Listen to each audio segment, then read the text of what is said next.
Good afternoon and welcome to African Economy, a 30-minute business program dedicated to in-depth analysis of the economic forces shaping Nigeria and the wider African continent. On this program, we examine key economic development, unpack critical policy decisions, and track emerging market trends that influence growth, investment, trade, and livelihoods across Africa. Here is what we have put together for you.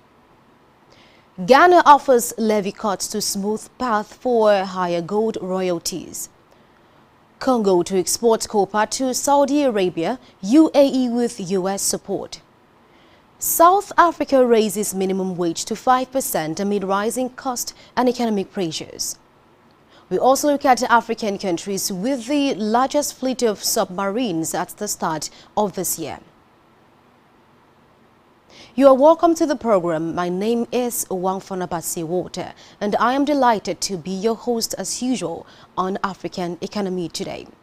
Let's start off with the currency markets, particularly with the US dollar in relation to some African currencies.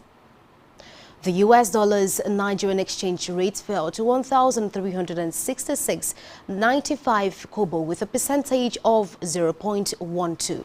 The US dollars per South African rand is pegged at 16 rand per US dollar with a percentage of 0.71.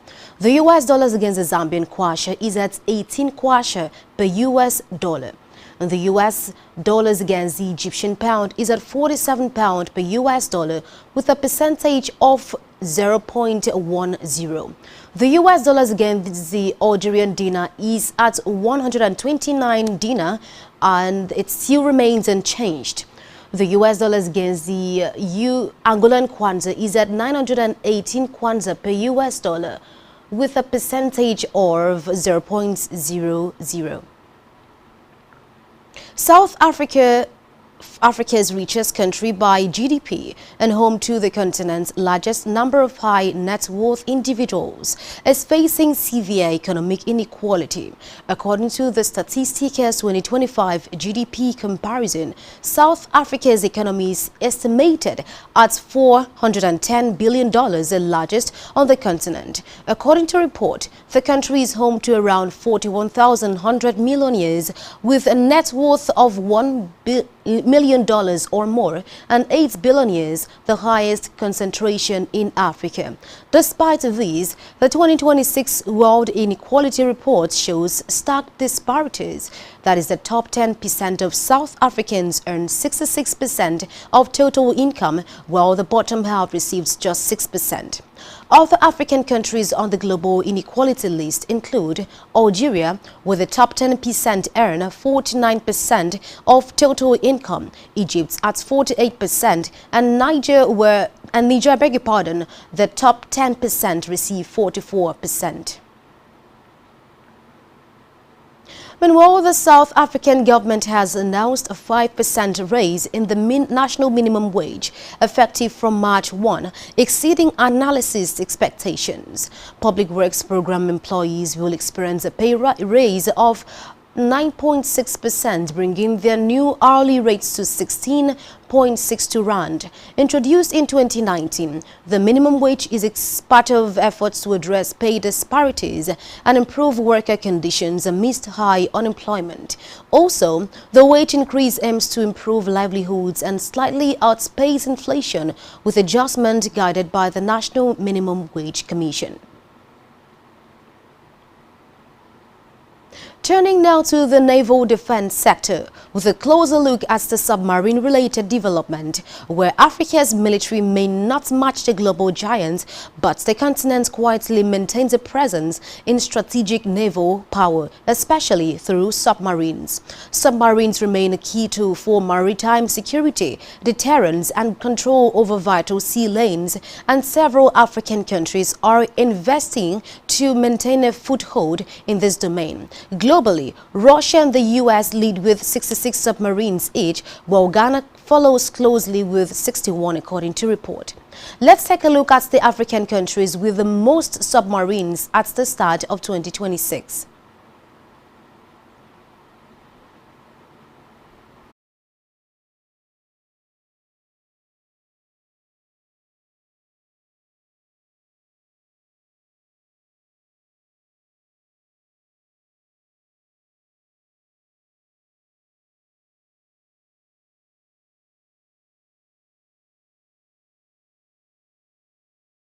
Nigeria with 22.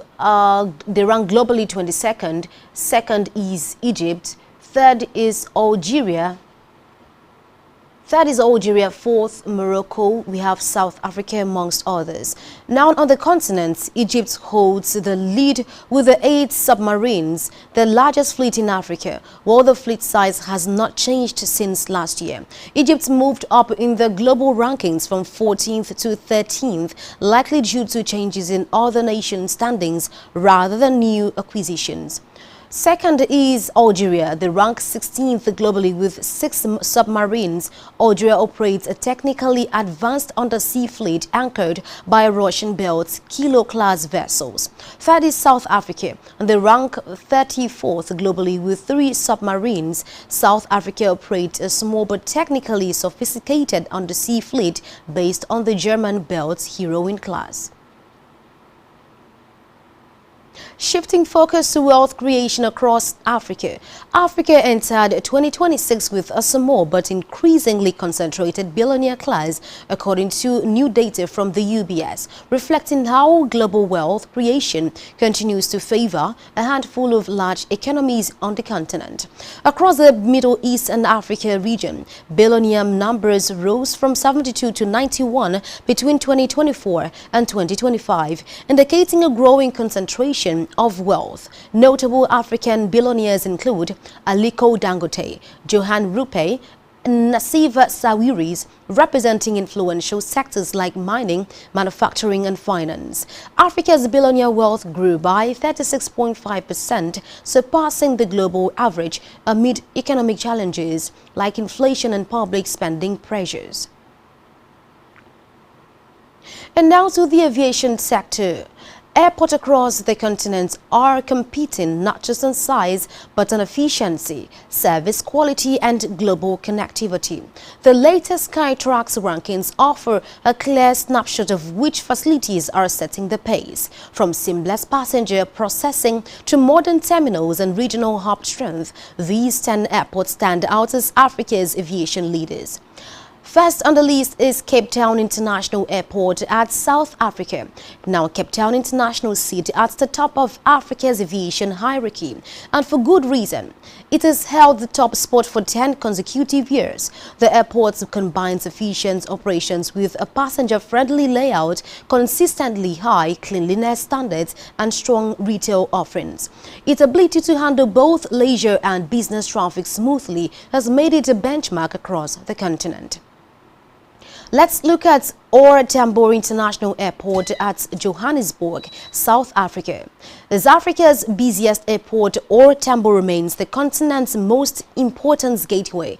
It is the primary hub for Southern Africa and a critical link between Africa, Europe, Asia and the Americas. While its scale brings complexity, OR Tambo continues to score highly for infrastructure depth, airline diversity and connectivity. It is the engine room of African aviation. Third is King Shaka International Airport, Durban, located also at South Africa. Durban's King Shaka International Airport punches above its weight, known for its modern design and efficient passenger flows. The airport offers a calmer alternative to Johannesburg while maintaining a strong regional and international links. Let's look at Marrakech Menara Airport, located at Morocco. Marrakech Menara stands out for its blend of functionality and cultural identity. The airport's architecture is instantly recognizable, and its operational efficiency earns its recognition from Skytrax.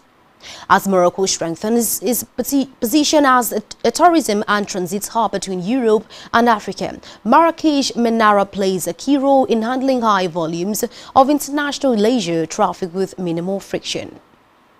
And now to Casablanca's Mohammed V International Airport, Morocco's main aviation gateway and a strategic hub for West and Central Africa.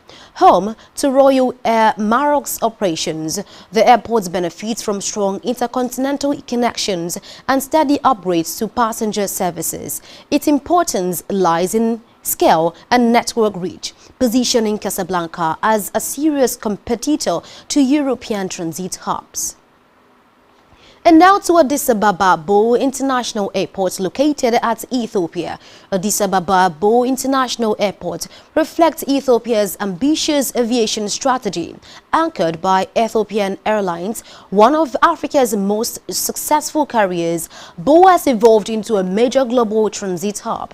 Despite heavy traffic, the airport continues to enhance passenger processing and terminal capacity, reinforcing Addis Ababa's status as East Africa's aviation hub. Seventh is Kigali International Airport, located at Rwanda. Kigali International Airport has built a reputation for efficiency, order and cleanliness. While smaller than many of its peers, it delivers a consistently smooth passenger experience. Eighth airport on the list is Siwo Sago Ramgolam International Airport, located at Mauritius. Mauritius' main airport reflects the country's premium tourism positioning. Siwo Sago Ramgolam International Airport excels in comfort, organization and passenger satisfaction. It serves as a vital link between Africa, Asia and island destinations, offering a refined travel experience that aligns with Mauritius' brand as a high-end destination. Ninth is Cairo International Airport at Egypt. Cairo International Airport remains one of Africa's most strategically located hubs, serving as a bridge between Africa, the Middle East and Europe. It handles high daily passenger volumes. While operational challenges persist, continuous improvement and its unmatched geographic advantage keep Cairo firmly among Africa's top aviation centers. Last is Ivato International Airport and Antananarivo, Madagascar, located at Madagascar, rounds out of the top 10 as a rising performer, serving Madagascar's capital. The airport has gained recognition for improvement in service, quality and passenger handling. Its inclusion signals growing attention to aviation development in smaller African markets that are investing steadily to meet international standards. Now these rankings review a continent in transition. African airports are no longer competing solely on geography but on service delivery, infrastructure investment and passenger experience. From Cape Town's polish to Addis Ababa's hub power, these 10 airports are shaping how Africa connects with itself and the world. For travelers and investors alike, they offer a clear view of where African aviation is headed. Let's take a short break from here. When we return, we'll look at other pressing economic concerns across the continent.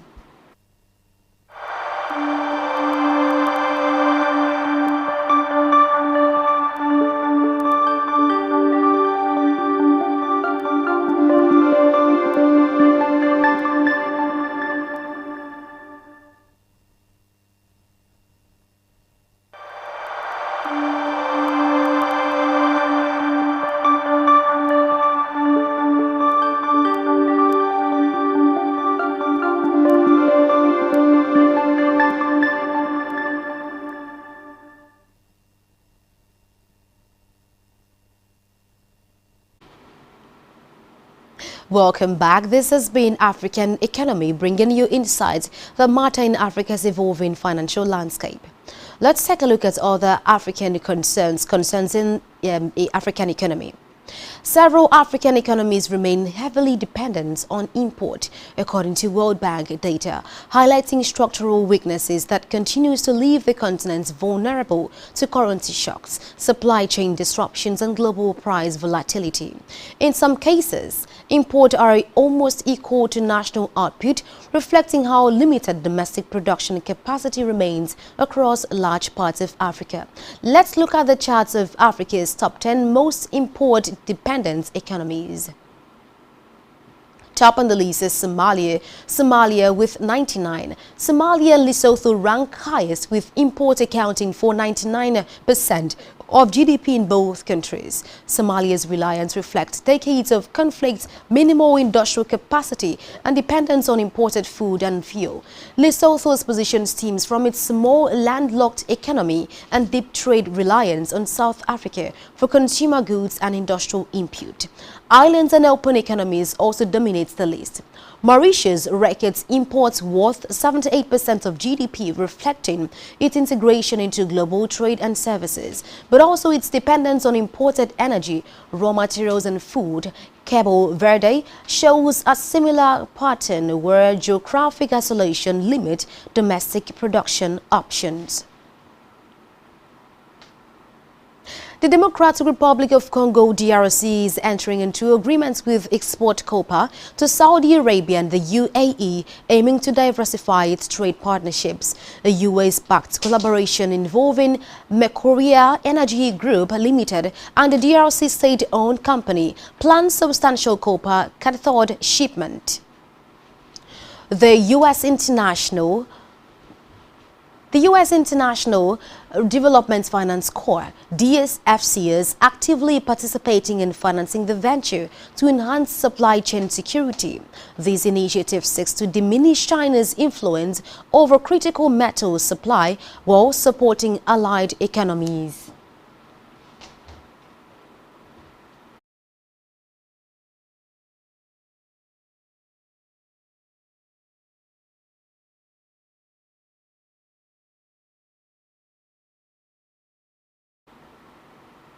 Let's turn our attention now to the energy sector, where Africa's oil and gas sector is poised for a fresh wave of investment following the launch of the African Energy Bank, which will mobilize an initial $10 billion to finance priority energy projects across the continent, beginning with Nigeria, Angola and Libya. The announcement was made by Farid Kezali, Secretary General of the African Petroleum Producers Organization (APPO), during the opening of the 9th Nigeria International Energy Summit 2026 in Abuja. The summit brought together government officials, regional petroleum bodies and private investors to advance conversations around energy-led industrialization and long-term economic resilience. Ghazali said the first phase of the initiative will focus on upstream, midstream and downstream development with the aim of unlocking stored projects and improving regional energy security. He noted that the new funding platform is designed to attract global capital while offering structured financing aligned with environmental, social and governance standards. Lastly, on African economy. Ghana's finance ministers offered to cut a mining levy by 2% points in the bid to win industry backing for a proposed gold royalty overhaul that mining companies say could discourage investment. Africa's largest gold producer plans to replace its flat royalty rate with a sliding scale of 5% to 12%, allowing the states to capture more revenue as gold prices climbed. The proposed system, modeled on a framework used in Burkina Faso, would raise royalty payments by about 1% point for every $500 increase in the gold price, and it is set to take effect in 21 days unless amended by the parliament. And that brings us to the end of today's edition of African Economy. Thank you so much for watching. Be sure to follow us across all our social media channels at Spectrum TV. Remember, African Economy airs live every Tuesday and Thursday at 2:30 p.m. Until next time, keep thinking growth, keep thinking progress, because this is where Africa's economy speaks. I am Wang Fonabasi. Goodbye, Africa.